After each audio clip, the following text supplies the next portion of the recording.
Fashion designer या चॅनलमध्ये आणि आजच्या नवीन अशा छानशा व्हिडिओमध्ये मी तुम्हा सर्वांचं मनापासून स्वागत करते। तर बघा मग आज मी तुम्हाला खूप सुंदर अशी ब्लाउजची डिझाईन सांगणार आहे। बऱ्याचदा आपल्याला त्याच डिझाईन बघून युनिक थोडीशी वेगळी डिझाईन कशी बनवावी तर हे सुचत नाही। तर आज मी तुम्हाला खूपच सुंदर ब्लाउजला खूप छान असं लुक येणारी ब्लाउजची डिझाईन शेअर करणार आहे। तर ही जी काही डिझाईन आहे त्याची कटिंग आणि स्टिचिंग दोन्ही पण मी तुमच्यासोबत अतिशय सावकाश स्टेप बाय स्टेप आणि खूपच काही महत्त्वाच्या टिप्स अँड ट्रिक्स शेअर करणार आहे, जेणेकरून तुम्हाला हा व्हिडिओ बघून अशी छानशी ट्रेंडिंग ब्लाउजची डिझाईन सहजच बनवता येईल। ठीक आहे, चला तर मग आता वेळ न घालवता आपण आपल्या आजच्या छानशा व्हिडिओला सुरुवात करूयात। आणि हा व्हिडिओ तुम्ही स्किप न करता पूर्ण नक्की बघा, जेणेकरून हा व्हिडिओ बघून बाय चान्स जरी तुम्ही कोणी नवीन शिकत असाल तरी सुद्धा तुम्हाला अशी छानशी ब्लाउज डिझाईन सहजच बनवता येईल। ठीक आहे, हे बघा इथे तुम्ही बघू शकतात की मी हा जो काही बॅकनेक आहे ब्लाउजचा तो कटिंग करून घेतलेला आहे। ॲक्च्युली अस्तर पण आणि ब्लाउज पीसचा कपडा आणि काठ बघा इथे खाली घेतलेला आहे कमरेच्या साईडला। तर हे बघा हे दोन पॅचेस आहेत, तर हे मला कस्टमरने दिलेले आहे आणि जी काही डिझाईन सांगितलेली आहे तर ती हे पॅचेस मॅनेज करून आपल्याला त्याची मार्किंग करायची आहे आणि त्याचा गळा सुद्धा कशा पद्धतीने घेतला पाहिजे ते सुद्धा आपल्या या दोन पॅचेसच्या साईजवर डिपेंड आहे। ठीक आहे, चला मग आता आपण आपल्या आजची खूप सुंदर लेटेस्ट ट्रेंडिंग अशी ब्लाउजला सुरुवात करूयात। तर हे बघा इथून काय करायचं आहे, आता मोजून घ्यायचं आधी आपली ब्लाउजची उंची वगैरे। तर इथे ब्लाउजची उंची किती आहे ते मी तुम्हाला सांगते। तर इथे ब्लाउजची उंची आहे 13.5, 1 इंच मार्जिन। तर टोटल आपण 14.5ला मार्किंग करून घेतलेली आहे। त्यानंतर इथे आपण गळा रुंदी आणि शोल्डर टाकलेला आहे। हे बघा इथून, तर इथे आपण शोल्डर जे आहे ते 5.5 आणि 2.5ची गळा रुंदी घेतलेली आहे। ठीक आहे, त्यानंतर बघा इथून खाली टाकलेला आहे आपण मुंडा। तर ह्या ब्लाउजसाठी मुंडा आपण घेतलेला आहे इथे 5.25, म्हणजे साईजवर ते डिपेंड असतो, तो कसा घ्यायचा त्याचा चार्ट मी याआधी टाकलेला आहे। त्यानंतर बघा इथून तुम्हाला छातीचा चौथा भागाला मार्किंग करायचे आहे। त्यानंतर त्यामध्ये तुम्हाला एक्स्ट्राचं मार्जिन ॲड करायचं। तर बघा मी इथे म्हणजे 37 छाती आहे तर 9.25ला मार्किंग केली आणि 2 इंच मार्जिन, तर टोटल 11.25ला मार्किंग करून हा बॅकनेक कटिंग करून घेतलेला आहे। तर सगळ्यात आधी आता आपल्याला गळ्याची मार्किंग करायची आहे आणि ती पण अस्तरच्या बॅकनेकला। तर तुमचा जो काही गळा असेल त्यामध्ये तुम्हाला अर्धा इंच एक्स्ट्रा मार्जिन घ्यायचं आहे। तर बघा मी इथे 9ला मार्किंग करून घेतली। त्यानंतर पुन्हा 2.5 इंच गळा रुंदी आणि या पद्धतीने बघा हा बॉक्स आपल्याला काढून घ्यायचा आहे। त्यानंतर काय करायचं, आता इथे मी गळ्याचा आकार देऊन घेते। तर बघा हे दोन पॅचेस ह्या पद्धतीने ठेवायचे आहे। ठीक आहे, आणि इथे मध्ये सुद्धा आपल्याला स्पेस हवा आहे, तर मी मोजून घेते किती पाहिजे ते आपल्यावर डिपेंड आहे। ठीक आहे, तर बघा या पद्धतीने दोन पॅच ठेवले की मध्ये हा गोल आकार आपला तयार झाला पाहिजे। तर बघा मग मी काय करते, आता इथून आहे ना 3ला मार्किंग करून घेते। तुम्ही इथे 2.5ला पण मार्किंग करू शकतात। आणि बघा इथून या पद्धतीने आता आपल्याला हा गोल जो आकार आहे ना तर तो देऊन घ्यायचा आहे। हे बघा, ठीक आहे, तुम्हाला अजून डीप हवा असेल तर तुम्ही घेऊ शकतात, पण जास्त डीप पण तो छान दिसत नाही, असा जरा ठीक दिसतो, त्यामुळे मग मी एवढीच मार्किंग करून घेतलेली आहे। त्यानंतर बघा आता त्याच्यावरती आपल्याला थोडंसं स्पेस हवा आहे, त्यामुळे मग मी गळा थोडा कमी करून घेतला आणि क्रॉसमध्ये 1ला मार्किंग करून गोल गळ्याचा आकार देऊन घेतलेला आहे। ठीक आहे, तर मी तुम्हाला आत्ताच सांगितलं पॅचेसनुसार गळा आपल्याला ॲडजस्ट करायचा आहे, त्यामुळे तुमच्या लक्षात आलं असेल की आपण गळा अजूनच थोडासा कमी करून घेतलेला आहे। तर बघा मग ह्या पद्धतीने वरचा जो काही गोल गळा आहे तो आपण कटिंग करून घेतलेला आहे। त्यानंतर आता ही जी काही गोल गळा आहे त्याची मार्किंग आपल्याला कॅनव्हास पेपरवर करायची आहे, कारण की इथे आपल्याला पॅच तयार करून घ्यायची आहे। ठीक आहे, तर बघा मग मी त्या डिझाईनसाठी कॅनव्हास पेपर घेते। तर बघा आता डबल फोल्ड कॅनव्हास पेपर करून घेतला, वरच्या साईडला एक लाईन काढून घ्यायची आहे। तिथून बघा 2.5ला गळा रुंदीची मार्किंग करायची आहे आणि ह्या पद्धतीने बघा हा कटिंग केलेला गळा ठेवायचा आहे आणि एक्झॅक्टली आहे तशीच मार्किंग इथे आपल्याला करून घ्यायची आहे। हे बघा, ठीक आहे, तर गोल गळ्याची मार्किंग आपण इथे करून घेतलेली आहे। त्यानंतर इथून पुन्हा 2.5 इंच गळा रुंदीची मार्किंग करून हा बॉक्स ड्रॉ करून घेऊयात, जे थोडासा आपल्याला अंदाज येईल। त्यानंतर बघा याच्या कडेने आता तो पॅच केवढा आहे त्यानुसार आपल्याला कडेकडेने मार्किंग करून घ्यायची आहे। तर बघा मी इथे 1.5ला मार्किंग करून घेतलेली आहे ह्या पद्धतीने। ठीक आहे, कडेकडेने 1.5ला आणि मग ह्या पद्धतीने ते पॉईंट जॉईन करून घेतलेले आहे आणि व्यवस्थित आकार देऊन घेतलेला आहे। तर तुमचा पॅच छोटा असेल 1.25चा तर तुम्ही तेवढी मार्किंग करायची, मोठा असेल तर मोठा। ठीक आहे, आणि तीच मार्किंग बघा इकडच्या साईडला फेंट दिसत होती, तर मग मी ती ड्रॉ करून डार्क करून घेतलेली आहे, म्हणजे दोन्ही साईडचं आपलं सेम होईल, टीप मारताना कमी जास्त होणार नाही त्यासाठी।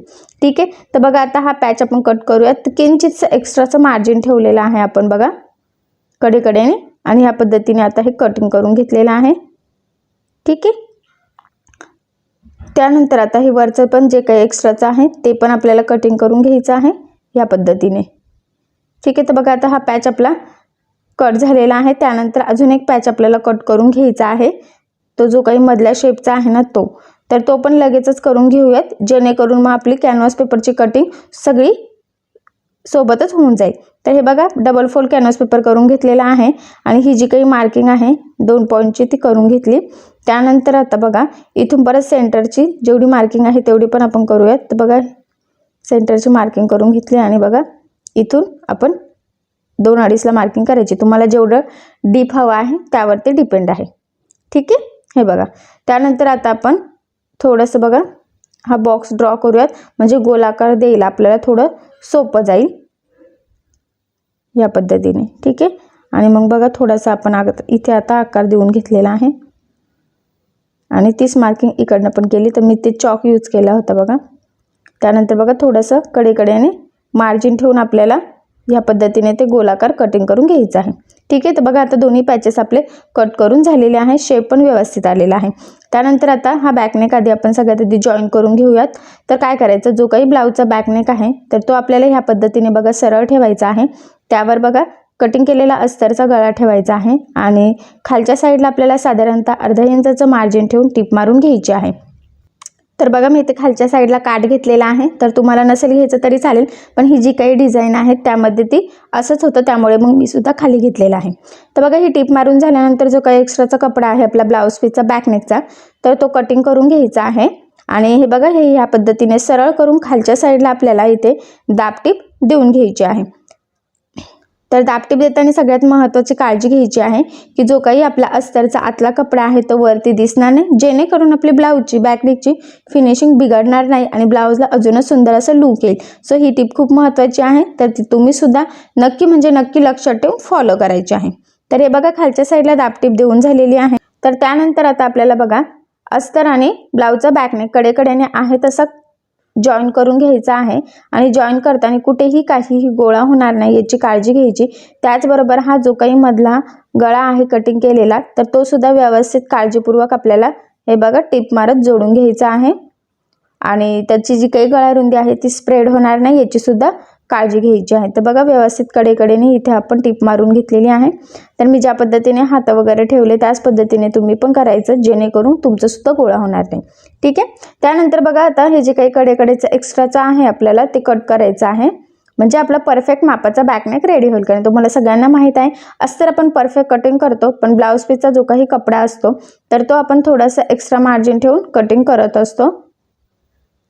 हे बघा. ठीक आहे. तर आता हे एक्स्ट्राचं कट करून झालेलं आहे सगळंच व्यवस्थित. त्यानंतर आता आपण इथे जो काही कॅनव्हास पेपर कट केलेला होता त्याचा छोटासा गळा तयार करून घेऊयात. तर ह्या पद्धतीने फोल्ड करायचं आणि सेंटरला बघा इथे मार्किंग करून घ्यायची आहे या पद्धतीने. ठीक आहे. त्यानंतर बघा आता हा जो काही छोटासा पॅच आहे त्याच्यासाठी आपल्याला अस्तर पण लागणार आहे. तर मग मी ते कटिंग करून घेते आणि हे बघा कडेकडेने टिप मारून आपण अस्तर आणि हा कॅनव्हास पेपर जॉईन करून घ्यायचा आहे. हे बघा ह्या पद्धतीने मी ज्या पद्धतीने करते त्याच पद्धतीने सेम. आणि त्यानंतर बघा थोडंसं कडेकडेचं एक्स्ट्राचं कट करायचं, थोडंसं ठेवायचं पण आहे पण, आणि त्याला छोटे छोटे कट्स मारायचे बघा. ठीक आहे. सगळ्या साईडने. आणि त्यानंतर बघा ह्या पद्धतीने फोल्ड करत आता ते आपल्याला टीप मारून घ्यायची आहे, जेणेकरून कॅनव्हास पेपर व्यवस्थित त्या अस्तरमध्ये पॅक होईल आणि मग लवकर तो खराब पण होणार नाही धुतलं वगैरे तरीसुद्धा. ठीक आहे. तर मग थोडं थोडं व्यवस्थित पकडून गोलाकार सगळ्या साईडने आपण बघा हे अस्तरने पॅक करून घेतलेलं आहे. ठीक आहे. त्यानंतर आता बघा हे थोडंसं कडेचं एक्स्ट्राचं जे आहे ना तर ते कट करून व्यवस्थित हा जो काही पॅच आहे तो व्यवस्थित एकसारखं करून घ्यायचा आहे ह्या पद्धतीने. ठीक आहे. त्यानंतर आता बघा काय करायचं, हे ह्या पद्धतीने फोल्ड करायचं, सेंटरला मार्किंग करायची, बॅकनेकची सेंटर आणि हा जो काही कॅनव्हासचा गळा आपण आहे ना काढलेला त्याचा सेंटर बरोबर मॅच करायचा या पद्धतीने ठेवून, आणि सेंटरला सगळ्यात आधी एक टीप मारून घ्यायची, जेणेकरून दोन्ही साईडला सेमच येईल, कमी जास्त व्हायला नको. आणि त्यानंतर बघा मग आता जी काही मार्किंग केलेली आहे आपण गोल आकाराची त्यावरच एक्झॅक्टली आपल्याला टिप मारून घ्यायची आहे. कुठेही काहीही कमी जास्त करायचं नाहीये. हा पॉईंट खूप महत्त्वाचा आहे, तर तो तुम्ही सुद्धा नीट लक्षात राहू द्या. तर हे बघा सगळ्या साईडने आपण टिप मारून घेतलेली आहे. त्यानंतर बघा हे ह्या पद्धतीने फोल्ड करून मध्ये छोटासा कट मारायचा आहे आणि त्यानंतर ह्या पद्धतीने बघा हे मधलं जे काही आहे तर ते आपल्याला कट करून घ्यायचं. तर बघा ते ब्लाऊज पीसचा कपडा, अस्तरचा कपडा, कॅनव्हासचा कपडा हे सगळं त्यामध्ये आलेलं आहे. ठीक आहे. आणि ते आपण मधलं कट करून घेतल्यानंतर ह्या गोल आकाराला छोटे छोटे कट्स मारायचे आहे, जेणेकरून हा कॅनव्हास पेपर आतमध्ये व्यवस्थित फोल्ड होईल आणि आपला आकारसुद्धा एकदम परफेक्ट यावा त्यासाठी. त्यानंतर बघा आता हे आतमध्ये आपल्याला ह्या पद्धतीने फोल्ड करायचं आहे व्यवस्थित आणि मग आता कडेकडेला आपल्याला दाबटीप देऊन घ्यायची आहे. ठीक आहे. तर हे बघा इथे सुद्धा दाबटीप देताना काळजी घ्यायची की जो काही अस्तरचा आपला म्हणजे कॅनव्हासचा गळ्याचा जो काही कपडा आहे आतला तर तो वरती दिसणार नाही, जेणेकरून आपली फिनिशिंग बिघडणार नाही. तर हे बघा पूर्ण याला आता आपण इथे दाबटीप देऊन घेतलेली आहे. तुम्ही बघू शकता शेप एकदम परफेक्ट आणि व्यवस्थित आलेला आहे, कुठेही काहीही कमी जास्त सुद्धा झालेला नाहीये. ठीक आहे. त्यानंतर आता आपण पुढचा पॅच तयार करून घेऊयात. तर त्यासाठी सुद्धा आपल्याला अस्तर लागणार आहे आणि जो काही ब्लाऊजचा कपडा आहे तो सुद्धा लागणार आहे. तर सगळ्यात आधी आपण अस्तर इथे जोडून घेऊयात. तर हे बघा जी काही मार्किंग आहे गळ्याची आतली तिथे मी टिप मारून घेते, कारण की तेवढा आपला पॅचच आहे. आणि तिथे टिप मारून झाल्यानंतर बघा कडेची सुद्धा जी काही लाईन आहे ना आपण 1.5 इंचावर घेतलेली, तर परफेक्ट त्यावर सुद्धा मी टिप मारून घेतलेली आहे.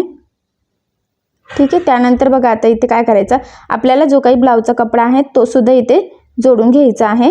तर त्याच्या आधी बघा हे एक्स्ट्राचं जे आहे ना तर ते कट करून घ्यायचं आहे आणि परफेक्ट मापाचं इथे आपण करून घेतलेलं आहे. हे बघा. ठीक आहे. त्यानंतर बघा आता हा ब्लाऊजचा कपडा घेतलेला आहे तर तो ठेवायचा, त्यावर हा पॅच ठेवायचा आणि बरोबर सेम आधी जसं टिप मारलं बघा मधल्या शेपले सेम तसंच टिप मारून घ्यायची आहे.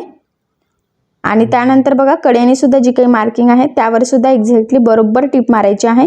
कमी जास्त होणार नाही याची काळजी घ्यायची. जो काही आकार आहे तो सुद्धा चेंज होणार नाही याची सुद्धा तुम्ही काळजी घ्यायची आहे. त्यानंतर बघा आता हे जे काही एक्स्ट्राचं आहे ना तर ते आपण इथे कट करून घेऊयात. ठीक आहे. आता बघा हे परफेक्ट मापाचं आपलं तयार झालेलं आहे. त्यानंतर आता हे आपल्याला बघा इथे लावायचं आहे ह्या पद्धतीने. ठीक आहे. तर ते असं पाहिजे नाही, त्यामुळे बघा मग त्यात आपल्याला उलटं करून घ्यायचं आहे आतल्या साईडला. आणि त्याआधी आपल्याला इथे रेडीमेड गोल्डन कलरची पायपिंग लावायची आहे. तर त्यासाठी बघा मी इथे फूट चेंज करून घेते. तर कारण की आपल्याला रेडीमेड पायपिंग जेव्हा लावायची असते तेव्हा सिंगल फूट आपण शक्यतो यूज करतो, जेणेकरून पायपिंग परफेक्ट व्यवस्थित लागली जाते. तर हे बघा ही गोल्डन मी पायपिंग घेतली, तर ती ह्या पद्धतीने बघा सरळ ठेवायची आहे आणि कडेकडेने व्यवस्थित टिप मारून घ्यायची आहे. तर एकदम काळजीपूर्वक कडेकडेला टिप येईन याची काळजी घ्यायची आहे. कुठेही काहीही कमी जास्त होणार नाही, म्हणजे पॅचचा पार्ट पण नाही आणि आपला जी काही आपण पायपिंग लावतोय ती सुद्धा नाही. ठीक आहे. तर हे बघा कडेकडेने व्यवस्थित टिप मारून घेतलेली आहे. त्यानंतर बघा हे ते ह्या पद्धतीने आतमध्ये फोल्ड करायचं आणि वरच्या साईडला दाबटीप द्यायची. तर बघा एकदम परफेक्ट अशी पायपिंग दिसते आपली. तर लक्षात आलंच असेल तुम्हाला, रेडीमेड पायपिंग आधी वरच्या साईडनी लावायची आणि त्यानंतर ती आतल्या साईडला फोल्ड करायची, तर ती व्यवस्थित बरोबर लागली जाते बघा ह्या पद्धतीने. ठीक आहे. तर बरोबर ह्या पॅचला आता आपली पायपिंग लावून झालेली आहे. त्याचबरोबर बघा इथे सुद्धा आपल्याला पायपिंग लावायची आहे. तर इथे आपण डायरेक्टच आपल्याला लावावं लागणार आहे बघा आतमध्ये फोल्ड करून. तर मग व्यवस्थित काळजीपूर्वक थोडं थोडं पकडून तो गोलाकार म्हणजे जी काही पायपिंग आहे आपली व्यवस्थित नॉडवाली तर ती व्यवस्थित येईल याची काळजी घ्यायची, नाही तर बऱ्याचदा ते कमी जास्त होते आणि मग फिनिशिंग बिघडते. सो तेच तसं होऊ नये त्यासाठीच आपण इथे सिंगल दाब पण यूज करतो. आणि मी ज्या पद्धतीने थोडं थोडं पकडत आहे सेम त्याच पद्धतीने पकडून तुम्ही ही पायपिंग जॉईन करायची, जेणेकरून पूर्ण गोलला व्यवस्थित एकसारखी लागली जाईल, फिनिशिंग बिघडणार नाही आणि अजूनच लुकसुद्धा सुंदर येईल. ठीक आहे. तर बघा व्यवस्थित लागली गेलेली आहे. एक्स्ट्राचं कट करून घेतलेलं आहे. तुम्हाला वाटत असेल तर कडेला तुम्ही अजून एक टिप मारू शकता. तर बघा मग मी थोडंसं मार्जिन ठेवून इथे टिप मारून घेते.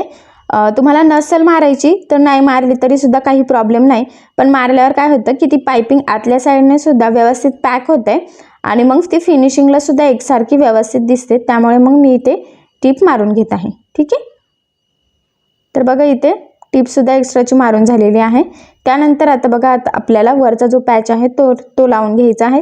तर त्यासाठी आता आपल्याला रेग्युलर फूट लागणार आहे. तर मी पुन्हा इथे फूट चेंज करून घेतलेला आहे. तर बघा सगळ्यात आधी काय करायचं, तो पॅच ह्या पद्धतीने फोल्ड करून सेंटरला मार्किंग करून घ्यायची. ठीक आहे. म्हणजे ती मार्किंग आपली व्यवस्थित मॅच होईल. ही आणि ही बॅकनेकची आणि पॅचची ह्या पद्धतीने. ठीक आहे, बरोबर म्हणजे सेंटरला आपल्याला लावायला पण सोपं जाईल, कुठे कमी जास्त सुद्धा होणार नाही ह्या पद्धतीने. ठीक आहे, तर बघा ते दोन्ही आपण सरळच ठेवून घेतलेलं आहे आणि इथे साधारणतः पाव इंचाचं मार्जिन ठेवून आपल्याला टीप मारून घ्यायची आहे. तर कुठेही काहीही गोळा जास्त होणार नाही, कमी जास्त सुद्धा होणार नाही याची काळजी घेत व्यवस्थित आपल्याला इथे टीप मारून घ्यायची आहे. आणि मी सेंटरला पिन लावलेलीच आहे, जेणेकरून दोन्ही साईडला व्यवस्थित एकसारखं लागलं जाईल, कमी जास्त तिरकं वगैरे काहीही होणार नाही. ठीक आहे, तर बघा इथे टीप मारून घेतलेली आहे आपण. त्यानंतर काय करायचं, आता जे काही एक्स्ट्राचं आहे ना तर ते आपल्याला कट करून घ्यायचं आहे. थोडंसं एक लाईनचं मार्जिन ठेवायचं आहे फक्त.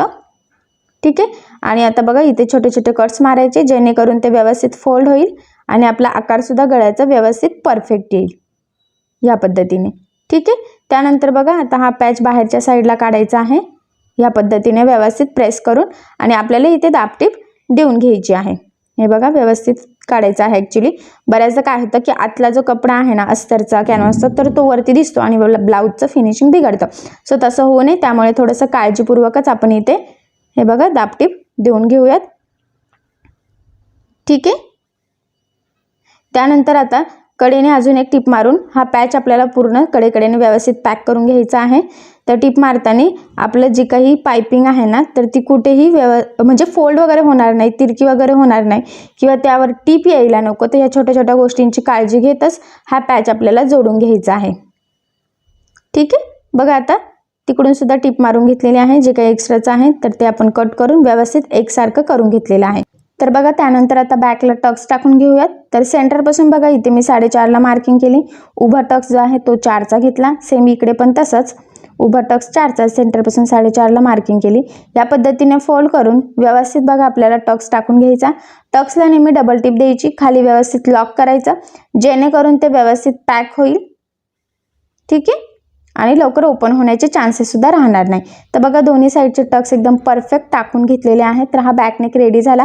अजून एक महत्त्वाचं म्हणजे बघा हे पॅच दोन इथे लावायचे आहे. त्याचबरोबर गळ्याच्या आतल्या साईडला सुद्धा आपल्याला ही रेडीमेड गोल्डन कलरची पायपिंग तयार करून घ्यायची आहे.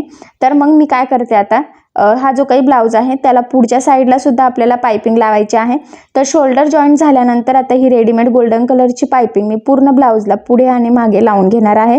तर ती लावल्यानंतर ब्लाऊजचं लुक कसं दिसतं तर ते मी तुम्हाला दाखवते. तर हे बघा इथे फायनली आपला हा ब्लाऊज पूर्ण स्टिच करून झालेला आहे. हे बघा आतल्या साईडला सुद्धा मी इथे पायपिंग लावून घेतली. ॲक्च्युली पुढे आणि मागं दोन्हीकडे लावलेली आहे. आणि हे बघा याच्यात जे काही बाही आहे तर ती आपण चंद्रमुखी बाही स्टिच करून घेतलेली आहे. खूप सुंदर बघा लेस वगैरे लावलेली आहे इथे कॉर्नरला सुद्धा, म्हणजे स्लीवच्या तिथे शोल्डरच्या साईडला सुद्धा, म्हणजे जिथे मुंड्याची फिटिंग आहे ना तिथे सुद्धा. परत हे दोन पॅचेसमध्ये लावलेले आहे. वरचा पॅच पण खूप छान तयार झालेला आहे. दोन्ही साईडनी गोल्डन आपण इथे पायपिंग करून घेतलेली आहे आणि खूप सुंदर चंद्रमुखी बाहीसोबत आपली हा ब्लाऊज पूर्ण स्टिच करून झालेला आहे. तर बघा बाहीचं लुक दाखवते, खूप छान असं आहे, खूप परफेक्ट असा फुगा आलेला आहे. सो ही बाही कशी कटिंग स्टिचिंग करायची याचा व्हिडिओ मी याआधी टाकलेला आहे. तर त्याची लिंक मी तुम्हाला डिस्क्रिप्शन बॉक्समध्ये देते, जेणेकरून जर तुम्ही कोणी व्हिडिओ बघितलेला नसेल तर तो बघून अशी बाही तुम्हालाही सहज शिवता येईल. त्याचबरोबर ह्या बाहीचं मेन म्हणजे बऱ्याच जणांच्या कमेंट होत्या की ही बाही पुरते की नाही. तर कटिंग अँड स्टिचिंगच्या व्हिडिओ तुम्हाला कळेल की ब्लाऊज पीसच्या कपड्यामध्ये ही बाही कशी पुरवायची ते. ठीक आहे, तर मी तुम्हाला ही बाहीसुद्धा कशी कटिंग वगैरे करायची अतिशय सविस्तर त्या व्हिडिओमध्ये सांगितलेलं आहे. तर नक्की तो व्हिडिओ बघा, म्हणजे अशी बाही तुम्हाला सुद्धा सहज एकदम सोप्या पद्धतीने स्टिच करता येईल. आणि हा जो काही बॅकनेक आहे तो सुद्धा बघा लेटेस्ट न्यू ट्रेंडिंग अशी आपण ही डिझाईन बनवून घेतलेली आहे. आणि नक्कीच या बॅकनेकमुळे आपल्या ब्लाऊजला खूप सुंदर असं लुक आलेला आहे. तो खूप छान असा डोहाळे जेवणाच्या स्पेशल फंक्शनसाठी आपण हा ब्लाऊज पूर्ण स्टिच करून घेतलेला आहे. तर तुम्ही सुद्धा स्पेशल फंक्शनसाठी अशी डिझायनर ब्लाऊज नक्की बनवू शकतात. तर मी तुम्हाला अतिशय सावकाश स्टेप बाय स्टेप आणि अगदी सोप्या पद्धतीने सांगितलेला आहे, जेणेकरून हा व्हिडिओ बघून अशी बॅकनेकची डिझाईन तुम्हालाही सहज बनवता येईल. तर तुम्हाला आपला आजचा व्हिडिओ कसा वाटला हे मला कमेंट करून नक्की कळवा. त्याचबरोबर आपली डिझाईन आवडली असेल तर व्हिडिओला लाईक करायला विसरू नका. आणि जर तुम्ही आपल्या चॅनलवर नवीन असाल आणि अजून चॅनलला सबस्क्राईब केलेलं नसेल तर सबस्क्राईब नक्की करा. आणि ज्यावेळेस तुम्ही सबस्क्राईब कराल त्यावेळेस त्यासमोरील बेल आयकॉन हे नक्की प्रेस करा. त्यामुळे काय होईल, जेव्हा मी नवीन व्हिडिओज टाकेल त्याचं नोटिफिकेशन तुम्हाला तुमच्या मोबाईलवर येईल. Okay, thank you.